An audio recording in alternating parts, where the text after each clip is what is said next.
Friends, आज की इस वीडियो में हम देखेंगे सेल्स ऑफ गुड्स एक्ट 1930। इसमें डेफिनेशंस देखेंगे, उसके इसेंशियल्स देखेंगे, गुड्स और गुड्स के टाइप्स देखेंगे। Let's proceed. Sales of goods act 1930 initially ये इंडियन कॉन्ट्रैक्ट एक्ट का ही हिस्सा था। अगर आप इंडियन कॉन्ट्रैक्ट एक्ट देखें तो वहाँ पे सेक्शन 75 से सेक्शन 124 के पहले पहले कोई एक्ट ही नहीं दी है। रीज़न ये था कि वहाँ पे सेल्स ऑफ गुड्स की प्रोविज़न दी गई थी। अब लेकिन ब्रिटिश राज के समय 1 जुलाई 1930 को ये एक एक्ट के रूप में बदल दिया गया, Indian sales of goods act 1930। Sales of goods एक मर्केंटाइल लॉ है। ये इंडिया के सारे स्टेट्स में एप्लीकेबल है, सिर्फ जम्मू और कश्मीर को छोड़ के। इसकी डेफिनेशन सेक्शन 4 और सबसेक्शन 1 में दी गई है, जहाँ पर सेलर ट्रांसफ़र और agrees to transfer of goods the property in goods to the buyer for a price. इसके कुछ इसेंशियल्स दिए गए हैं, वो देखते हैं। चलिए अब हम देखते हैं सेल्स ऑफ गुड्स एक्ट 1930 के कौन से ऐसे इसेंशियल एलिमेंट्स हैं जो इसको कॉन्ट्रैक्ट ऑफ सेल फॉर्म करते हैं। सबसे पहला पॉइंट है दो पार्टीज होना जरूरी है। ये बायलैटरल है नेचर वाइज, और दो पार्टी इसलिए क्योंकि एक बायर और एक सेलर तो होना ही चाहिए। ऐसा तो है नहीं कि बायर जो है वो खुद की प्रॉपर्टी खरीद के और बेच के और फिर खुद खरीद ले। नेक्स्ट पॉइंट है हमारा गुड्स। जो यहाँ पर गुड्स बोला गया है, property in goods contract of sale का सब्जेक्ट मैटर है। उसी के बेसिस में सारा कॉन्ट्रैक्ट बन रहा है। ये गुड्स इंक्लूड करते हैं सिर्फ movable property other than actionable claim and money. Actionable claim मतलब जिनके लिए हमें कोई प्रूफ देना पड़ता है। मनी और एक्शनेबल क्लेम इंक्लूड नहीं होते हैं। पॉइंट है हमारा प्राइस। यहाँ पर जो प्राइस की बात हो रही है वो मनी से रिलेटेड है। मनी, जो भी सेलर अगर प्रॉपर्टी ट्रांसफ़र कर रहा है बायर को, तो उसको मनी ही पे करनी पड़ेगी। जैसे पहले होता था बार्टर सिस्टम, वैसा कोई सिस्टम नहीं होगा कि आप 1 किलो गेहूँ ले लीजिए और 2 किलो चावल दे दीजिए, ऐसा नहीं होगा। आप प्रॉपर्टी ले रहे हैं तो आपको उसके बदले में कोई भी गुड्स ट्रांसफ़र हो रहा है आपको, तो उसके बदले में आपको मनी देनी है, और कोई मनी का काइंड भी नहीं चलेगा। नेक्स्ट पॉइंट है transfer of ownership. Transfer of ownership का मतलब यहाँ पर है जो भी पोजीशन है, जो भी ओनरशिप है, जो भी रिस्क है, वो ट्रांसफ़र हो रहा है सेलर टू बायर। ये सब ट्रांसफ़र किया जाता है सेलर टू बायर को। फिफ्थ पॉइंट है हमारा all essentials of a valid contract. यहाँ पर सारे इसेंशियल्स एलिमेंट जो भी वैलिड कॉन्ट्रैक्ट में होते हैं, वो सारे एलिमेंट्स कॉन्ट्रैक्ट ऑफ सेल में प्रेजेंट होना जरूरी है। जैसे कि proposal, promise, consideration, free consent. Point है includes both a sale and an agreement to cell.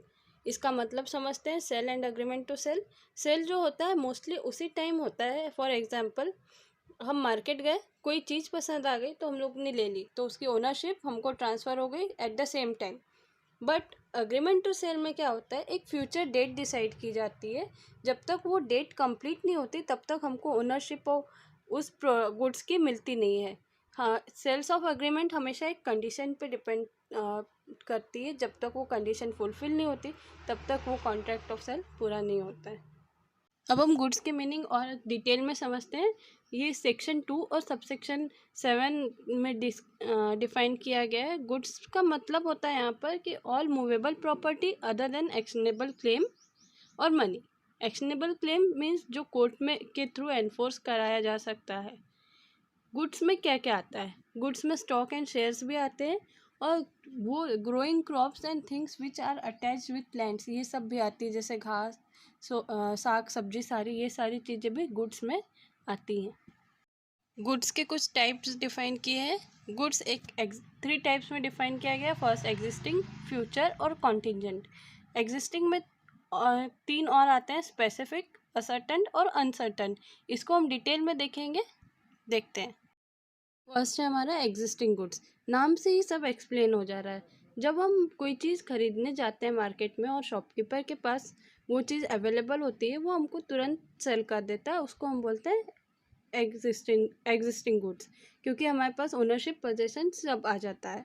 For example, किसी कार के शोरूम में हम लोग गए, एक ऑडी पसंद आ गई, ऑडी वहाँ एग्जिस्ट कर रही है शोरूम में, शोरूम ओनर ने हम लोग को कार सेल कर दी, तो क्या हो गया, एग्जिस्टिंग गुड्स हो गया। अनसर्टेन गुड्स, इसको स्पेसिफिक गुड्स भी बोलते हैं। इसको समझने के लिए हम एक एग्जांपल लेंगे। जैसे कि आप बाइक लेने के लिए एक बाइक के शोरूम में गए और बोले मुझे बुलेट चाहिए इस मॉडल की, और वो मॉडल स्पेसिफिक मॉडल एग्जिस्ट भी करता है। बहुत सारे बुलेट्स में से आपने एक मॉडल सेलेक्ट किया और उसमें से शॉपकीपर को बोला, शोरूम वाले को बोला कि मुझे ये वाला मॉडल चाहिए बुलेट का। तो उसको आपने सेलेक्ट किया, स्पेसिफिक किया, तो इसको हम क्या, वो एग्जिस्ट भी कर रहा था शोरूम में, इसको हम बोलते हैं असर्टेंट या फिर स्पेसिफिक गुड्स, टेंट गुड्स। इसको समझने के लिए हम एक एग्जांपल लेंगे। जैसे कि आप 100 किलो गेहूँ लेने गए, बट आप वहाँ पे गए, बहुत सारे गेहूँ की ढेरी लगी हुई है, बट आप आइडेंटिफाइड ही नहीं कर पा रहे हैं कि आपको कौन सा गेहूँ लेना है।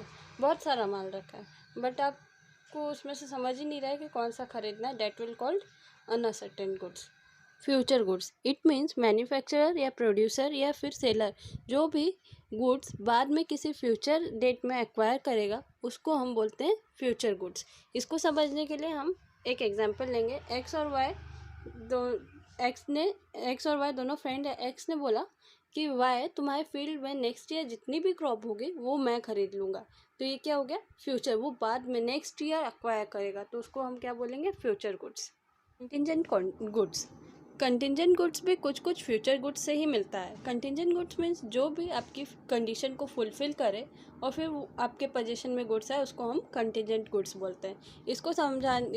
इसके लिए हम एक एग्जांपल लेंगे, नहीं तो थोड़ा कन्फ्यूज़न हो जाएगा।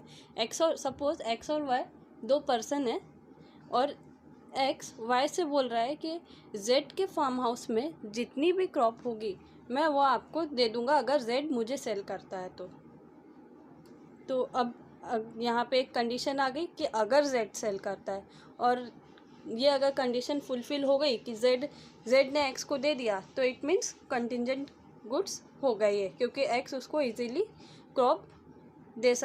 गुड्स दे सकता है। यहाँ पे कंडीशन फुलफ़िल हुई मतलब कंटिजेंट गुड्स हो गए।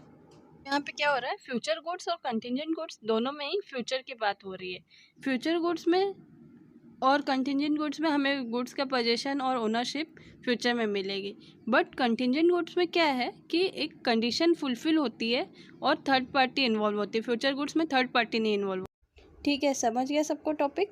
बहुत ही ईजी टॉपिक था। अगर किसी को कोई भी डिफ़िकल्टी है, कोई प्रॉब्लम है, वो कमेंट करके पूछ सकता है मुझसे। Thank you for watching this video. Please like, subscribe, share and comment. Have a nice day.